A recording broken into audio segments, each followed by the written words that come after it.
Hello mga bata! Ako po muli si Ate Rica. Naalala niyo ba ako? Opo. Okay. Ngayon, bago tayo mag-start sa ating kwento, tayo na muna ay mag-action song. Okay. Okay. Samahan niyo ako This is the day that the Lord has made, We will rejoice and be glad in it, For this is the day that the Lord has made. We will rejoice and be glad in it. This is the day that the Lord has made. Saka! This is the day that the Lord has made,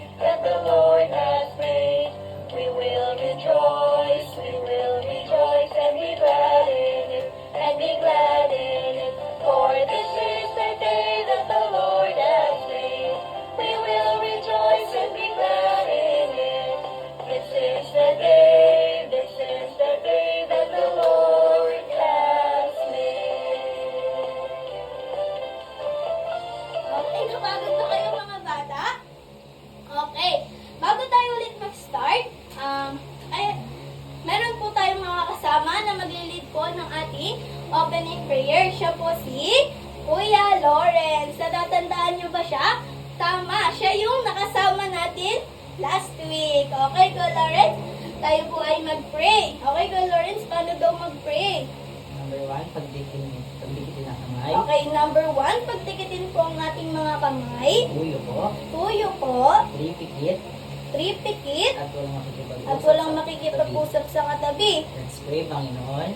Panginoon, Maraming salamat po maraming salamat po sa panibagong kwento sa panibagong kwento na aming pag-aaralan. na aming pag-aaralan. Panginoon, Panginoon, itakbo po ito sa aming isipan. itatak na po ito sa aming isipan. In Jesus' name we pray. In Jesus' name we pray. Amen. Amen. Okay. Ngayon naman ay pupunta tayo sa ating panibagong kwento. Okay, ang ating panibagong kwento ngayon ay pinamagatang pinahalagahan ng Diyos ang kalinisan. Pakiulit nga po ang ating kwento. Pinapahalagahan ng Diyos ang ating kalinisan. Okay, pinapahalagahan ng Diyos ang ating kalinisan. Okay, pero bago tayo mag-start sa ating kwento, natatandaan niyo pa ba ang kwento tungkol kay Joseph? Tama, si Joseph ang naging gobernador sa Ehipto. Muli niyang nakasama ang kanyang pamilya dahil nanirahan sila doon sa mahabang panahon. Ang pamilya ni Joseph ay nakilala bilang mga Israelita.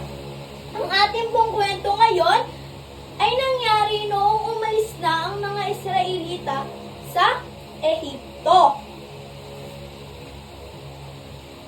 3 buwan bago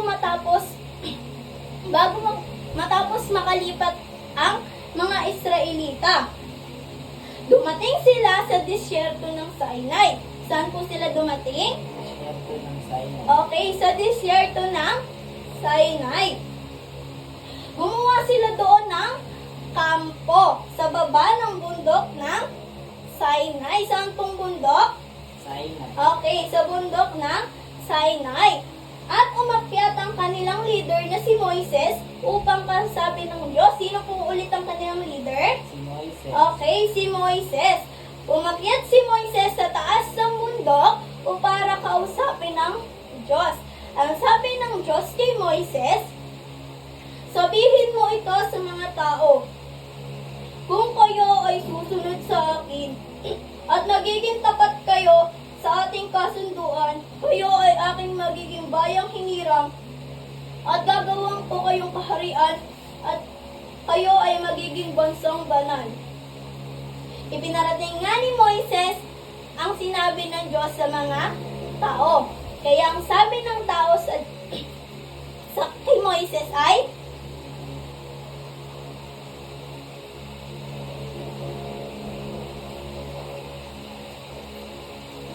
Kaya ang sabi ng tao, kaya ang sabi ng mga tao kay Moises, susundin po namin ang utos ng Diyos. Kaya sinabi ng Diyos kay Moises, at muli niyang inutusan si Moises, ang sabi ng Diyos, ihanda mo ang mga tao. Ihanda mo ang mga tao para sa pagharap nila sa akin.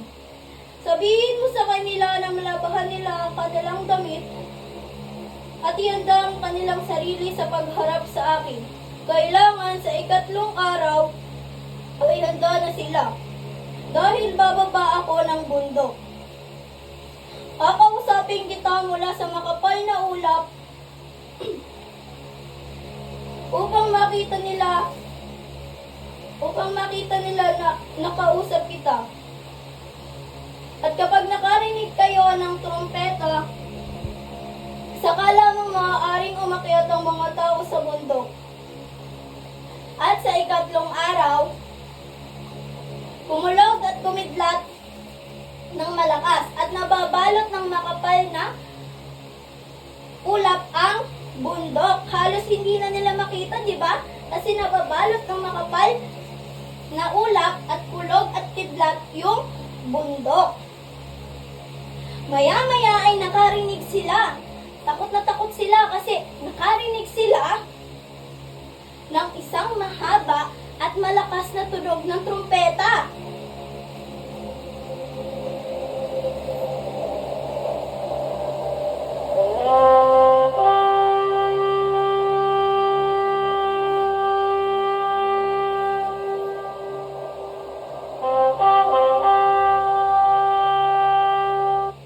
Okay.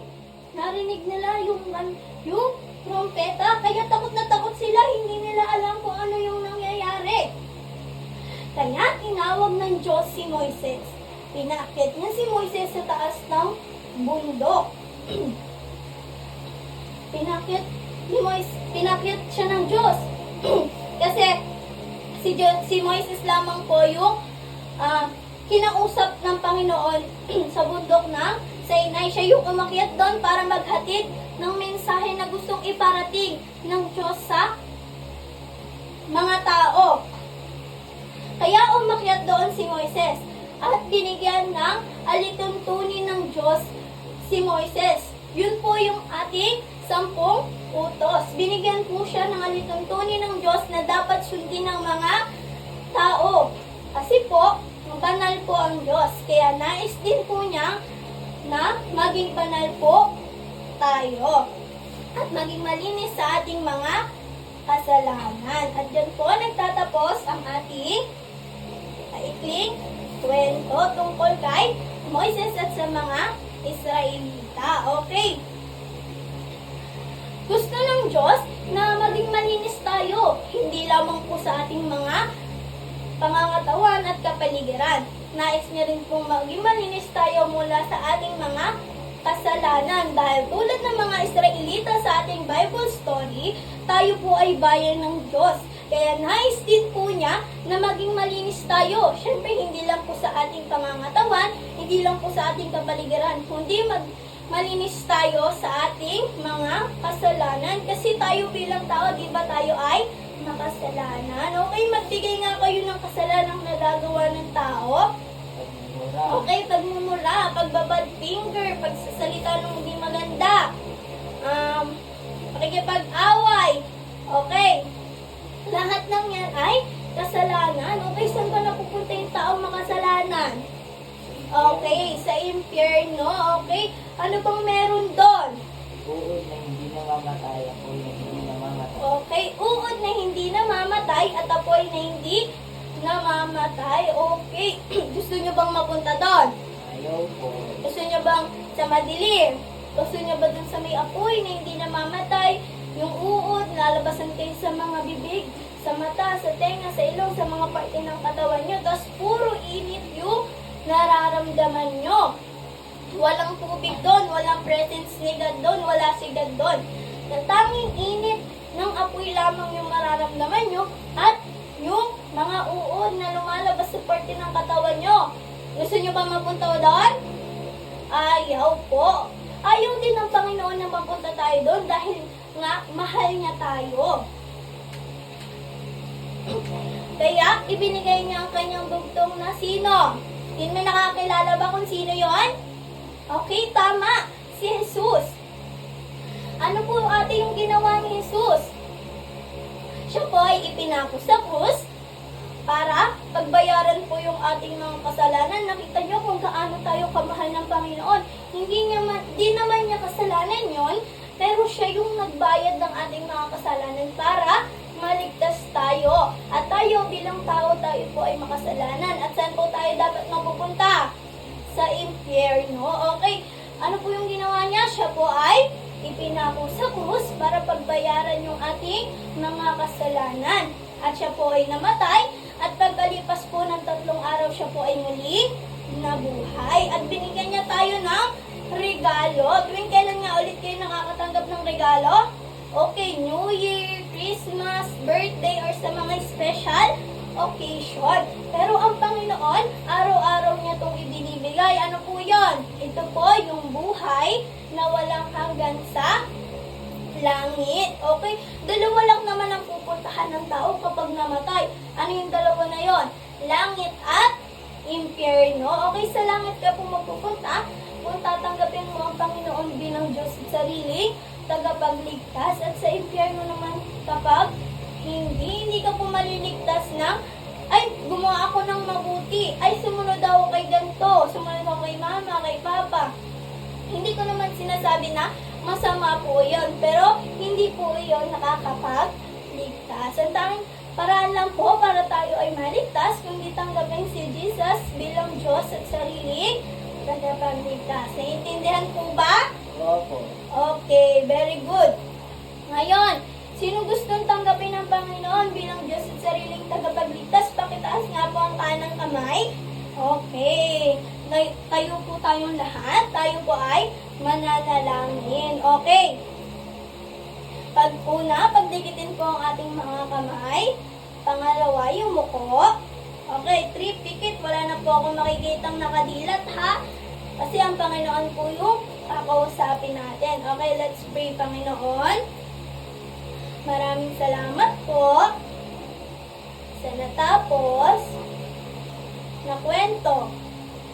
Itatak mo po sa aming puso at isipan ang aming napakinggan at napag-aralang kwento.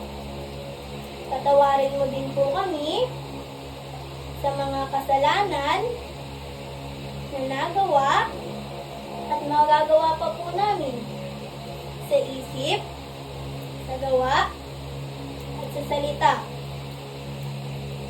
Pinapapasok po kita at tinatanggap sa aking puso at buhay bilang Diyos at sariling tagapagligtas. Mahal po namin kayo. Ikaw po ang maghari sa aming buhay. Maraming salamat din po sa buhay na walang hanggan. Maraming salamat po muli sa pangalan ni Jesus. Amen. Okay, saan natin tinanggap ang Panginoon?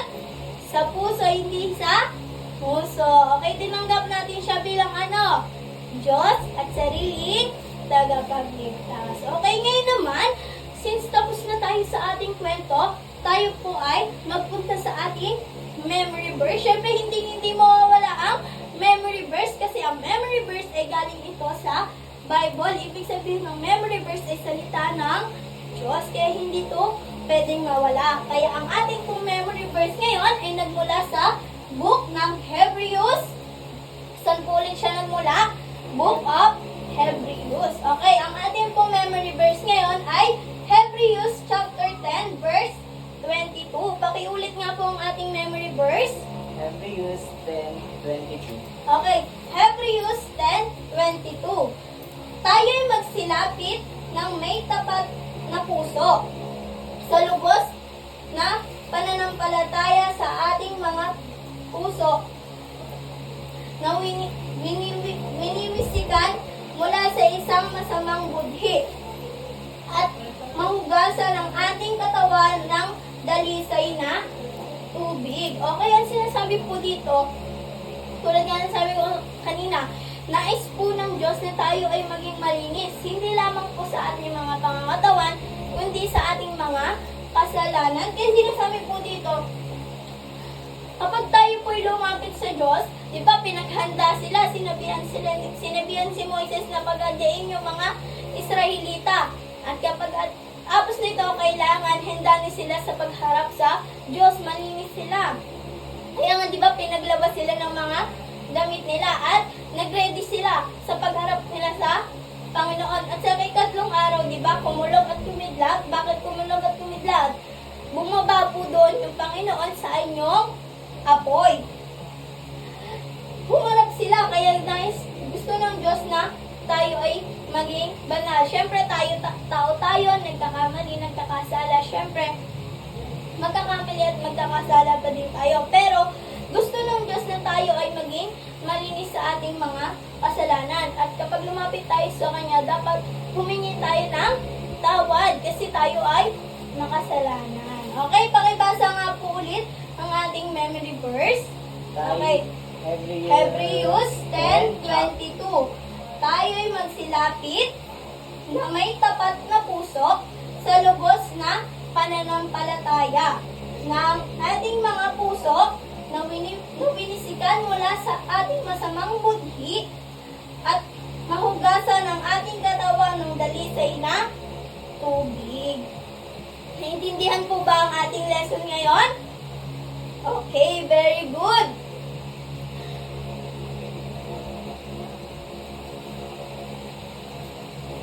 Oh.